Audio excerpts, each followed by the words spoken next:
रात्री चारा चोरी, दिवसा उन्हाचा तलाखा. बळीराजा हतबल. मूळ बातमी. कासेगाव वाटेगाव ते शिराळा. उत्तर भागातील दूध उत्पादक शेतकरी दुहेरी संकटात. संपादकीय लेखन. दिवसभर उन्हात जळतो आणि रात्री आमचा आधारच कोणीतरी चोरून नेतो.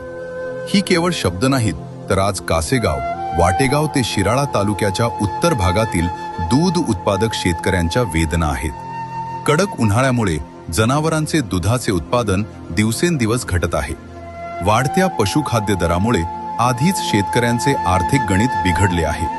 त्यातच आता नव्या संकटाने डोकं वर काढलं आहे. जनावरांच्या चाऱ्याची चोरी.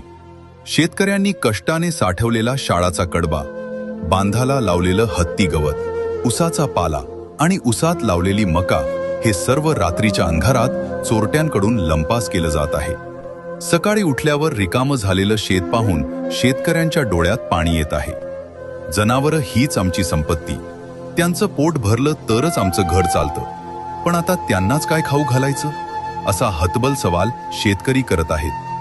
आधीच कमी झालेल्या दुधाच्या उत्पादनामुळे उत्पन्न घटलं आहे.